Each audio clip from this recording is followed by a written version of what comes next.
Thank you, TBT. TBT. We've had something to cheer for, root for, and just rooting for sports again. I think it was such a reprieve and a nice way to end a Friday.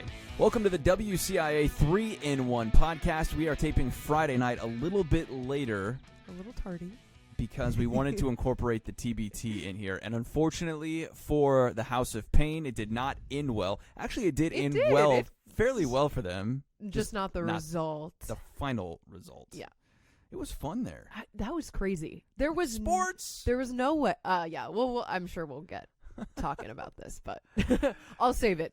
Yeah. All right. Well, we're going to talk about the House of Paign coming up. It was fun just to have sports back. I really, really enjoyed it here as we were watching on ESPN for the last week. So a nice reprieve after a terrible Thursday for the sports world. And we're going to break this all down here coming up. The Big Ten announces that it's going conference only. So they're going to lose 3 games for Illinois football, volleyball, soccer, cross country, all losing their non-conference seasons. And those are maybe more important for those other sports as opposed to football. Yeah. And then as well, the IHSA announces that it is repealing some of its measures that it came across. No more contact for high school sports in this summer period that normally has a lot of contact. Right. Just 6 days after the IHSA approves a lot of these things, it says, hey, no, we need to scale it back here. We're going to break all that down coming up here on the 3-in-1 podcast. But we're going to start with the TBT.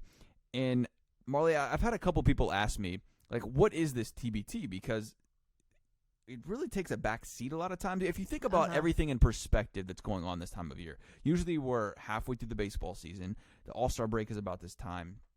You've got NBA free agency, which takes over ESPN for a pretty slow month overall. Usually July is. Playoffs. Right. I mean, like, NBA playoffs are just wrapping up. Right. You've already had the NBA draft. Hockey's over by this point. So, like, traditionally in a national scale, July is pretty laid back. But TBT still kind of took like a back seat to all of that because NBA free agency is number 1 in July. But now there's nothing going on. Yeah. And TBT is the first basketball to come back. And this is fun. It is fun. All eyes and ears. Whether you're an Illinois fan or not, I think it's just cool for fans to be able to get that experience for a lot of teams. I mean, they played against the Dayton alumni team today, which they were also primed to have a big NCAA tournament run. So I think for fans, for players, and everyone in between, it's just the basketball that we missed out on that we now get to experience. And it's just the unknowns of sports. I think that's what, for me, why I love sports, because you truly never know what's going to happen. I mean, you can have a great idea of, okay, I think this team's going to win or whatever else, or Vegas says this for a line or whatever that may be, and then you just don't know. Something to bet on. Right? I mean, you just have no idea what's going to happen in sports a lot of times. And that's what we saw at the end of the House of Paigns game with the Red Scare on Friday afternoon. They were down 22 with about 5.5 minutes left to go.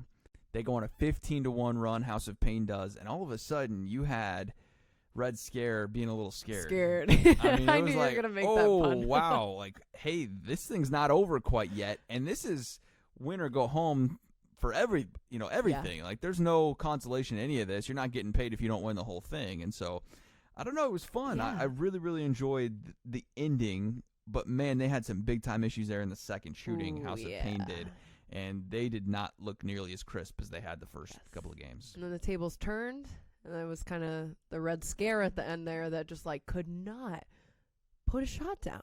It ended up working well for the Illini, but man, I went back and looked at it. Red Scare missed 11 of 13 field goals in that time. I mean, that's what it takes to get you back in the game, right? That's what you've got to have. But that was the best Elam ending by far that I've seen in the basketball tournament yet. I mean, we had the entire newsroom there gathered. Everyone was like, no way they're going to miss this other one. And then Red Scare, miss another shot. House of Paign puts another one down. And I think it's, like you just said, it's like it's been a while since we've had that rush, like that feeling of watching something competitive, because honestly the reruns don't do it for me. They have the reruns of all these incredible games that happen, blah blah blah, but it just doesn't be a live sporting event where you don't know what's going to happen. And I think that's what makes the NCAA tournament so great, right? That's why I miss out on that so much this year. I think we all realize just how great of an event that is, because you truly never know what's going to happen. You're going to have Cinderellas. You're going to have teams that come out of nowhere. There's going to be upsets. There are every single year, with a double-digit seed making it to the Sweet 16 or Elite 8 or even farther than that. And so this was kind of like, for me, that little bit of juice, like, oh, yes, this is great. This is fun. And when you see a guy like Andres Feliz, who puts up a team-high 17 points, 14 rebounds for Feliz in his game on Friday. I mean, that guy is just an... This, I feel like, is the exposure he needed. He didn't get to play on the NCAA tournament stage. I'm sure his agent right now is making a ton of calls and trying to get this guy somewhere. But I definitely think he has a bright future professionally somewhere, because he certainly showed that he has the resiliency, the perseverance, and is willing to sacrifice a lot for this sport. And I think that was what was fun, is just giving him this opportunity on this stage, because he didn't get to play in the tournament, like you said. And this was kind of his tournament to go out there and show himself. Just like with Ayo Dosunmu, in my eyes, that was his proving ground to go out in the NCAA tournament, in the Big Ten tournament, where there are way more eyes on him, to prove that he can do it on a big-time stage. Yes, it's one thing to show, on just a regular Big Ten game, that you can perform at a high level like he did and be clutch. It's another thing to do it at the Big Ten tournament, and even another thing to do it at the NCAA tournament. He needed that, right? And so for me, this was gratifying that Andres got this opportunity on national TV to go out there and shine, just show how much of a bulldog he is, because I think that's what stood out to me. And we already knew that, right? I mean, that's nothing new. Right. But who more deserving than him? I mean, all the times that we've interviewed him, he's just a guy that always, in my eyes, has put the team first. So for him to see the success that he did in the tournament and just kind of lead the team to a great run, I think he has a lot to be proud of. Yeah, and he's going to get a contract somewhere. I think he's going to do really, really well at the next level. Mike Dahm struggled. I realized he had 12 points today, but 4 of 12 shooting, just 1 of 5 from 3. I thought that Red Scare did a really, really good job limiting him and making his shots really tough. But he's a baller too. Now, looking forward, is NBA caliber. Right. I mean, he's got the offensive potential. He's got the size. He's got the length. I think he's got the shot to maybe get a chance at the next level. And if there's any time to do that, right, I mean, maybe now, right? Like if you can get an invite, into, I don't know what the bubble situation looks like, whether teams can invite players in. I'm going to doubt that at this point. But if there was an emergency situation or whatever and you needed a guy, hey, why can't he fill in for that? At least I think he's going to get an invite to a camp at some point down the road, which is showing what he was able to do.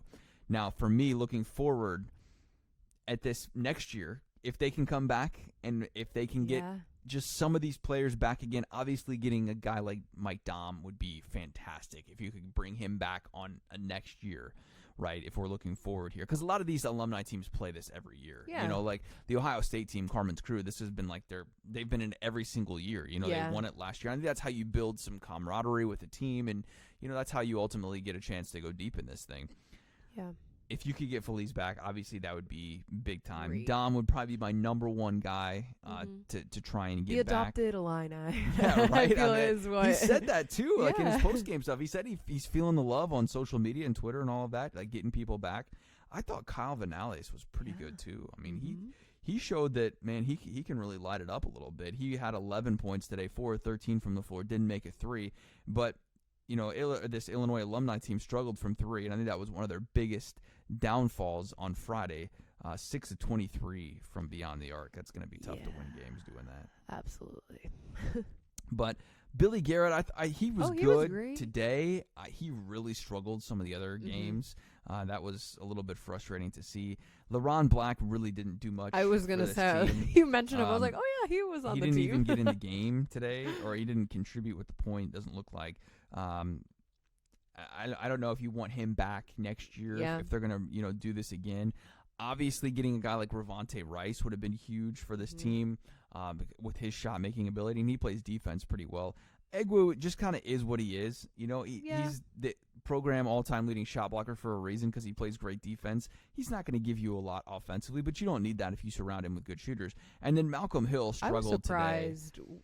3 for 11 from him today. He just didn't look like he had his stuff. In this tournament, he didn't shine the way I expected him to. Because I wasn't here when he played for Illinois, and I was expecting, like, And I was expecting him to maybe be more of like the Mike Dom of the team. Sure. But I know maybe his role in this was being more of a leader in that sense and kind of bringing the team together. Definitely a great leader. You're not going to find a better leader than Malcolm Hill. And I think that's the struggle, Marlee, in this is like, how do you figure out your roles? Because they didn't have much time to practice with the quarantine and everything else. So the teams that have been around and, like Carmen's crew or this overseas elite or some of the other teams that, have been around and really have been established in this TBT, I thought they were going to have the upper hand no matter what. Yeah. This is just a first year for this team. None of these guys have really played together. Yes, you have guys like Egwu and Hill, Black and Finke that played together, but those aren't the main core of this team. The main core of this team was Felice, Hill, Dom, and take your pick between Vinales and Garrett.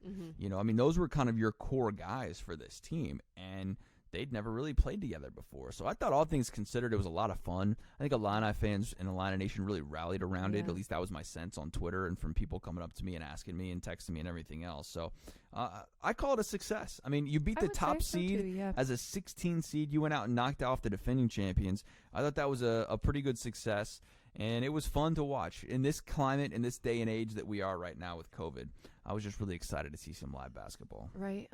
We missed it. We deserved it. Right? Can we just say that? Can we just say, like, with everything going on, and, you have Wednesday, and I think everyone is pretty high on Wednesday after beating Carmen's crew. You're feeling good. And then you get Thursday, and Thursday was what a day. Something.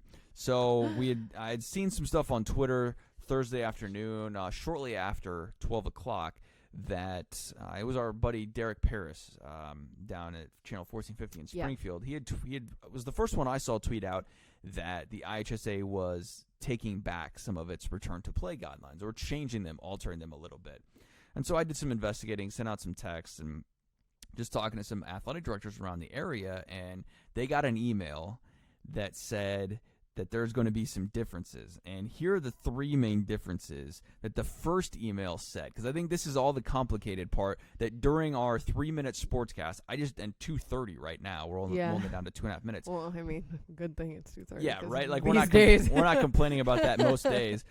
But on a day like Thursday, it's tough to process all this information in a short amount of time. And so this first email that came out shortly after 12 o'clock on Thursday put a change into the Phase 4 guidelines for the IHSA for all high school athletes across the state. And it said there can't be any more contact drills, physical contact among athletes. All persons must wear masks, and in parentheses it says, we are working to determine if this includes outside while social distancing. That's the key there, because if you're outside and you're a football player and you have to wear a mask, or even if you're not a football player, it doesn't matter what sport it is. It's brutal if you're trying to work out in 90-plus degree heat with a mask on. I'm not even sure that's safe. We'll get to that in a second. The third one is there must be a strict 50-person limit to all indoor activities, and that would include any spectators. That's not really new. That was in the guidelines that came out last Friday. The main sticking point here is the second one. The masks. And that was huge when this came out, and I got flooded with a bunch of texts from coaches and people around the area just saying, hey, what is going on here with this? Are my kids going to have to wear a mask? Mm-hmm. Well, according to this, it did. And that didn't sit well with a lot of people. Our social media blew up after we posted this on Facebook. I'm not sure if you've looked at it recently, but we had close to 500 comments from people just mad, frustrated, ticked off that there's this change just 6 days after the IHSA comes out with its Phase 4 guidelines saying that there can be contact, that there can be competitions, that you can have 7-on-7 or summer shootouts or volleyball teams working out, all those crucial things that would lead us back to the fall sports.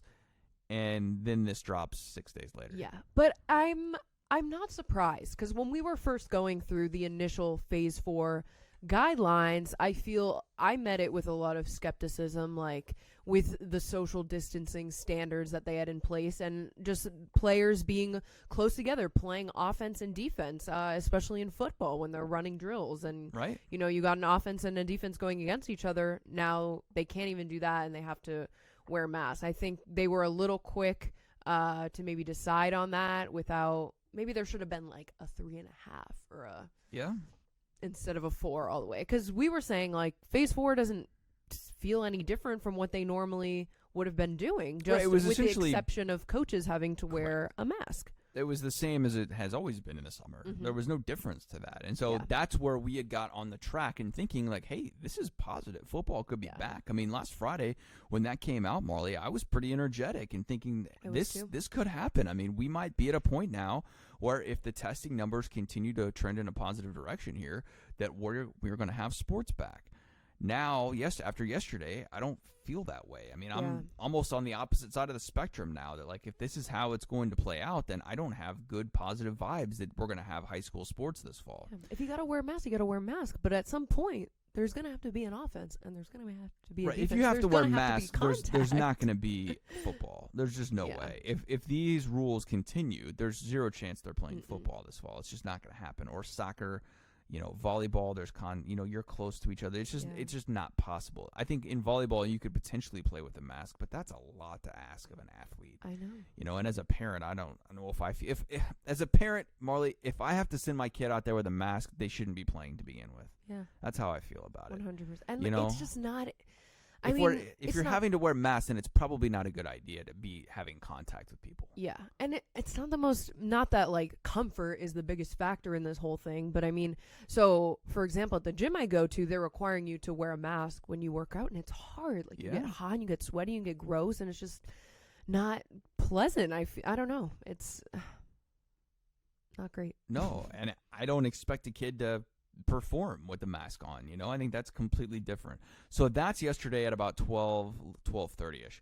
Then the IHSA sends another note to athletic directors, because this was not made public. All right, this was all just emails sent to athletic directors across the state that we had obtained copies of. So the second email that was sent out said, due to an increase in positive cases, bingo, there's the reason that it's changed, of COVID-19 among high school teams around the state, the IHSA and Illinois Department of Public Health are jointly collaborating to modify the IHSA's Phase 4 return to play guidelines. The modifications place greater restrictions on coaches and student athletes in order to prevent the spread of COVID-19. Important changes include limiting physical contact and an increased usage of masks. The former restricts schools from conducting contests against each other in most sports. All right, so this just eliminates any chance of competition right now. And this was something I think that maybe we didn't clear up well enough last week. These Phase 4 guidelines that came out last Friday were only for summer contact days. Mm-hmm. This did not allow competitions to start in the fall. Yeah. Neither do these restrictions. And so for competitions to get back in the fall, the IHSA has to come out and put new guidelines to okay that. That has not been cleared so far. Now, I was told the IHSA will have a board meeting on July 24th, which is the last Friday of this month, and they will then formulate a plan for August. That, to me, is about the latest you can go, because the first practices are scheduled for August 10th for all sports. And so I don't know how you can go much later than that, where you're going to have to make a decision and say, look, we're either having sports or we're not, or we're delaying it at some point. Yeah. I think you could delay it a little bit. Maybe Never know. buy What if we get a yourself vaccine tomorrow, another 4 weeks, maybe. And that's essentially what the Big Ten is doing, Mm-hmm. right? But how much is that really going to change, in 4 weeks? I think it's a little bit different for the Big Ten, and we'll talk about that coming up here in a couple of minutes. They have testing. They have all of these things that maybe can help them a little bit. There's no way the IHSA can test all of its athletes. It's just not going to happen. And so you either have to, like, in my eyes, say, hey, we're playing or we're not on July 24th. Right. And that's going to be a tough pill to swallow if they're not playing at this point. Yeah. And I know there's been, maybe just in the college landscape, there's been talk of, okay, pushing a football season to the spring, moving baseball and softball to the fall. But even at the high school level, I just feel that's very unfeasible to do. It's going to be tough, because then the question becomes, what do you do if you play football in the spring? Let's just say it's 14 weeks, which would be the normal schedule. And look, nothing's normal about this. They could certainly shorten that. You could have less teams in the playoffs. You could do whatever, to make that number maybe not quite as long. But if you started in early March, you're going to go all the way till June. Well, then what do you do for the next year in August? Yeah, do they turn around and come and play Exactly. football in the That's where the fall? tough thing comes in. And coaches that I've talked to don't want to do that because they don't want to put their juniors and, younger players at risk there. That's a lot of tackle football in a short amount of time, What if you're a senior going to play in college, or would you even play that spring? And I think would that's you risk a great tearing question. your ACL to get your senior season of high school football? Correct. I would not blame a high school kid one bit if you're a senior and they moved it to the spring and you don't play. Oh, 100%. I agree. And that's going to be a really, really tough thing for a lot of kids. Now, that's a small percentage of kids. But still, you're taking something away from those kids. There's not really a good option here, right? There's better options than not. But not playing is an option now that I think is on the table. And I think it's always been on the table, right? But now I think it holds a little bit more prominent place on the table. It's getting closer to that centerpiece where it's like, hey, this is real here, and they're going to face pressure from multiple different angles here. And this is what's interesting to me, Marlee, out of all of this. Okay, so this first one that was sent out yesterday, this first email, mentioned the governor's office and the Illinois State Board of Education. Okay. All right. Now, this was all just sent out to athletic directors. Once again, this has not been made public to the media or anyone else yet. Okay, so this is just information we have from athletic directors sent out in an email by IHSA Executive Director Craig Anderson. Okay, so he said in this first email that they are trying to align more with the ISBE. Well, the ISBE has much more restrictions than the IDPH in that sense. The IDPH oversees the IHSA. They work together in that to come up with these, protocols and guidelines and whatever else. As far as I know, the ISBE and governor's office had not been involved in this with these, until maybe Wednesday, this select date, until let's just say this week, to be fair. As far as I know, they had not been involved in that. Now, that's a lot of power. That's a lot of people with influence coming in on that. And to me, that's going to be one of the biggest questions we have moving forward is who is calling the shots here? Yeah. Who has the power? And what will the IHSA decision be made based upon all of those factors? Because if we know anything in this world, right, it's all about power and money. And a lot of times power is way higher than money in that sense. So who's going to be calling the shots? These are questions legitimately that I have as we move forward here towards the end of this month. Sure. I don't have an answer to that. I don't know. I don't know if the IHSA has an answer to that. Yeah. But I think it's a serious question now as we move forward here with these really tough decisions that are going to have to be made of who is going to call the shots. Yeah. And we talk about it all the time. We say, man, I would really hate to be the person making these decisions. So I don't blame Craig Anderson for maybe being like, hey, let's bring in the big dogs to help, because this is an unprecedented situation and no one's really been through this before. I mean, it's been 6 months at this point now since the start of the year, and I don't know. It's just kind of one of those things where I kind of thought we were going to be at the end of it by now. I was sort of looking as football season as the light at the end of the tunnel, and it didn't really dawn on me until maybe a month or two ago that, hey, maybe, fall sports might not happen. So it'll be interesting for sure. I think for me, it's always been in the back of my mind, like, hey, this is a distinct possibility. But I always just hoped, right? I was had this optimism that, hey, but it's going to be fall. It's going to be hot outside. Great. These things are going to go away. It's going to be fine. We're going to be back to normal by, August 28th or whatever that first Friday is. I think it's August 28th is the first games for high school football. It's like, hey, we're going to have Friday football fever. It's all going to be fine. And now I'm almost pessimistic now. And I hate to say that, but for the reality of where we're at right now and what's transpired here in the last 24 hours, I can't sit here and talk and be optimistic about what the future looks like. Yeah. I just think there's too many hurdles to climb right now to get back in what is this, 6 weeks away from what we're supposed to be having the first game? Mm-hmm. It's just kind of like delaying the inevitable, I feel this with the IHSA coming out with their phase 4, I guess. What's the word I'm thinking of? Yeah, I mean, they amended it, right? Yeah, the amendment. It's just kind of one of those things where, when we were waiting for the spring season to be canceled. We kind of knew it was going to happen, but the IHSA didn't do it initially. This kind of seems one of those things again. It's just this cycle that seems to keep repeating. Right. I'm getting bad flashbacks from March when this whole thing started. And here we go again, the next wave of it seems. Right, and I've heard so many people on Facebook and seen where you're just like, hey, just rip the Band-Aid off. You know, like, this isn't happening. I mean, the sooner they cancel it, if they do, I mean, I'm not going to say that they're, I'm trying to have a little bit of hope. It's dwindling, but there's a little there. But don't you want, if they know this is going to be the decision, wouldn't they want to tell the kids earlier so that they had more time to mentally heal from all of this? Or move to Indiana or whatever else. I've seen that. I mean, people are talking about that, Marlee, on our comments on Facebook, which I try not to read because it's brutal.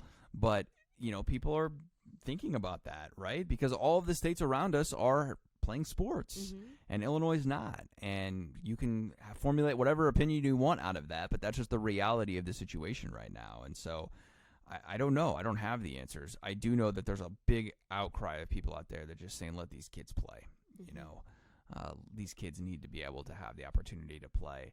And if they're not going to, then I agree. We just need to rip the Band-Aid off as soon as possible. And that's going to come here in the next couple of weeks. That July 24th date, I think, looms large for a lot of people here in the IHSA. All right, what else looms large is the college landscape. And the Big Ten announces yesterday that it is canceling all non-conference games for all fall sports. The Pac-12 follows up a little earlier this evening and decides that it will also only play conference games. This has big-time implications across the country. Illinois is going to lose 3 football games. Their opener against Illinois State was on September 4th, supposed to play UConn here at Memorial Stadium in Champaign, and then also Bowling Green. It was the easiest non-con schedule Illinois had, maybe ever, certainly in a long, long, long time. It was all set up for Illinois to go 4-0. Right now, their first game is scheduled to be at Rutgers on October 3rd. Rutgers, not a good program, new head coach. That's a winnable game as well. Illinois has started a season 4-0 2 times in the last 5 decades. Like, this was all just a line for Illinois to get out to a 4-0 start. It's the best team Illinois has had in a decade, right, on paper. And I've heard a lot of people saying like that's just so Illinois, right? And okay, it is what it is, right? But what was your reaction yesterday when you saw the Big Ten was canceling its non-con games? Yeah, like I said, it was just kind of those flashbacks back to March when it was in the middle of basketball season, right before, spring sports were getting into its height. And it was kind of that swarm of, just a media frenzy. Like everyone's on Twitter. Oh, this is canceled. This is canceled. This is being postponed. They're canceling this game. They're taking away this. And it just seems like the cycle is going to come back, unfortunately. But I mean, also we should point out that the Ivy Leagues, they were the ones in March, way before everyone that said, hey, we're not playing spring sports. That's where it really repeated itself because the Ivy League was the first tournament to cancel its men's and women's basketball tournaments. And then short time after that, everyone else followed suit. Yes. Now the Ivy League earlier this week comes out and says they're not playing fall sports at all. How long do we have here then until it's all fall sports are canceled again? We should trust the smart people, right? They're the Ivy Leaguers. I don't know.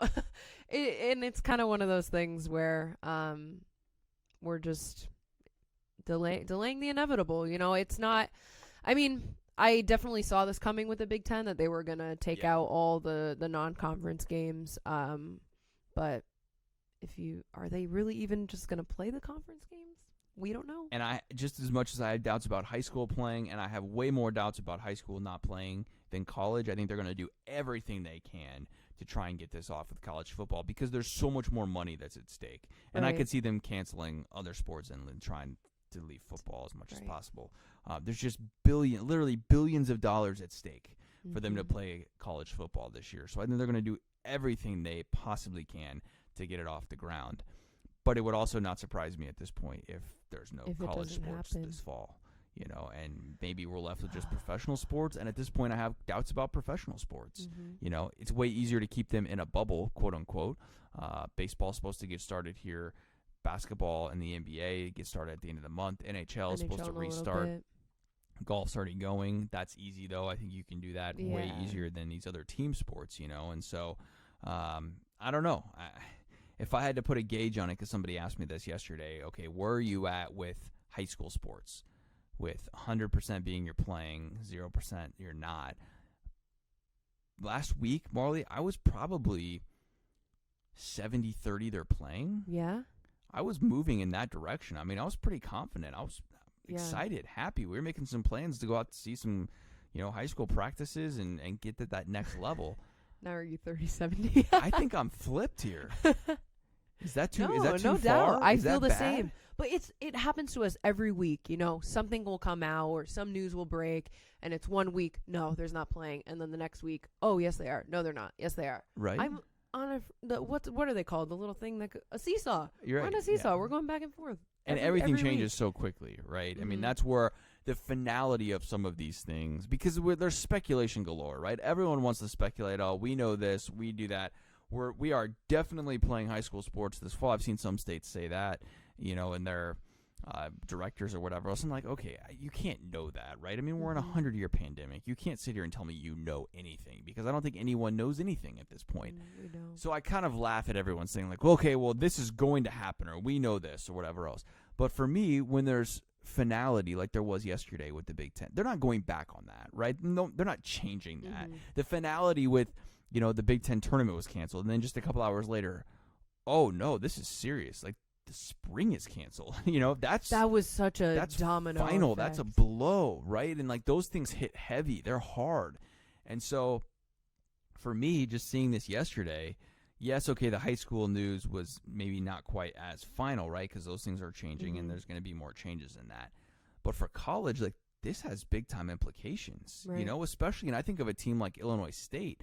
They were scheduled to get a lot of money. I read close to $500,000 from the U of I. A lot of times these are $1 million contracts that these teams are scheduled to get and supposed to get. Eastern Michigan last year got paid more than $1 million to come here and beat Illinois at Memorial Stadium. I mean, that's not ideal, right? Like, you're not supposed to do that. Not the way they drew it up. You're not supposed to have a bye game that you lose, right? But like those are major revenue sources for these mid-major teams, and those are gone now. So I think of a school like Illinois State or even UConn, like their financials are a disaster. I've read multiple stories about that.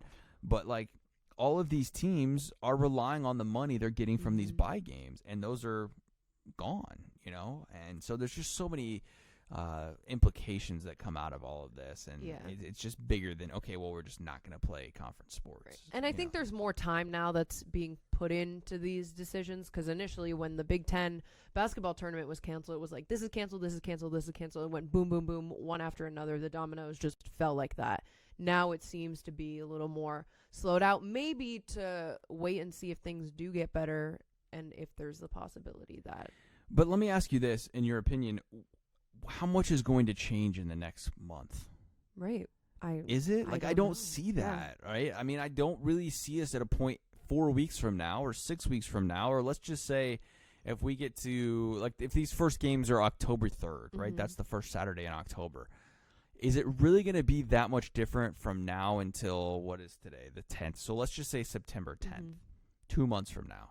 There can change a lot, right? Like, we've seen that, the change we had from, March 12th, that day that everything was canceled, up until July 12th here coming up, that can change a lot. We flatten the curve in that, but we're also seeing spikes. And so where's the answer for those spikes? I don't have the science, answer, right? I mean, like the science they say is going to guide it, and it should. But like, if we're being realistic here, is it really going to change that much? Yeah. Well, I don't know. How long are we even going to be in this pandemic? We don't know. And does playing college football really make that much of a difference? If we're going to be living in this pandemic, let's say for another 5 years or so, let's hope not. But let's say, I mean, does it really make that big of a difference if people are playing sports? It's a great question. We can't live in fear. And I think that's where a lot of people are at now, Marlee, is like, we just can't live in fear. I mean, like, we're never going to start our lives again if you're constantly living in fear. Yeah. And so I get that, right? I mean, I completely relate to that. I also completely relate and understand a person like Mila Weifler that has major concerns, and that's okay too. I don't think there's a wrong answer in this, right? But where do we draw the line? Mm-hmm. And that's where I'm glad, like you had mentioned, I'm not making these decisions. I don't want to be making these I know. decisions. Because either to way, conference. people are going to be happy or unhappy you about can't it. make You everybody can't win. happy. You can't There's win. zero chance, right? I mean, in life, you can't make anybody happy. And when you're a 100-year pandemic, you certainly can't make everybody happy, right? So you have to try and do what's best for the athlete, number one. And then for your financials, and the health has to be first and foremost, obviously. But there also comes a point where it's like, okay, we got to move on. You know what I mean? Like we can't do this anymore. When that'll be, I don't know. If we move it to the spring, I am confident that they can make that work. Can they change a lot, or will a lot be changed in a month from now? I don't know. Can a lot be changed in 8 months from now? Then I think we're talking where, okay, we can maybe make this happen. I feel way more confident about a March football, like if a spring football were supposed to start, if that's actually the start of our college football season. I don't know how you feel about that. Cold, though. Oh, we're pretty cold in November. I know, but that's what I'm thinking about. I'm like, they can't move it to the spring. We're going to be freezing. It's more rain there, right? Yeah, like that's the bad part. Like we usually have one Friday night for football in high school, or one Saturday where it's raining. But you think how much it rains in the spring here. Like, it's going to be really, really rainy. And that rainy cold is just like, it's the worst. nasty. I would rather it snow. I would rather be snowing than rain. No doubt. Yeah, give me snow any day over the rain and cold. But I do feel confident that if they do switch this to the spring, that it will go off and we'll feel better about that. And, like, maybe there's a vaccine by then. I think that's not that far off to think like, hey, okay, if you put a vaccine by January, okay, maybe I could see that, where it could be widespread and enough to, play sports again. Yeah, but what if there's not? Is this going to? Well, then I you're mean, like be I in said, this cycle I again. thought, during basketball season, I was like, all right, well, by football season, everything will be okay. Right. And here we are. And everything is not okay. Here we are. And we're still in the same patterns here. Yes, we've flattened the curve in a lot of areas, but now that curve is starting to spike again as we open more things up. And I don't know. Just we're on a merry-go-round, just in circles. It seems and that's like the every fear, day is the same. Right? Yep. And that's where I'm so thankful for the TBT. I know. Thank you, TBT. Thank you, TBT. We've had something to cheer for and root for, and just rooting for sports again. I think it was such a reprieve and a nice way to end a Friday. Yeah. All right, well, we're going to wrap it up on that positive note. Yeah, Marlee, let's end on a good note. Because yesterday was not a good day for the sports world. I expect more negative days coming up here in the next couple of weeks, and I think the next couple of weeks are paramount. They are huge to where we're going this fall as these leaders and commissioners and governments make decisions. Because with Illinois, too, it is up to largely the government in a lot of senses, and how our government officials want to lead us in this and lead sports commissioners and presidents and all of this, and school presidents, right? Because it's going to be up to Timothy Killeen and his people around him to decide if they're going to roll out football. And they have so far. We've made it to this point, but the school presidents for the Big Ten decide these things. And so it's going to be very, very tumultuous next couple of weeks. Yeah. Well, so we'll see. We'll see. At least we have content. Hey, we've got content. That's another good note. That's to a end win on. for us in the TV world. So, all right, for Marlee Wierda, I'm Bret Beherns. Thanks so much for watching once again, or listening on the 3-in-1 podcast.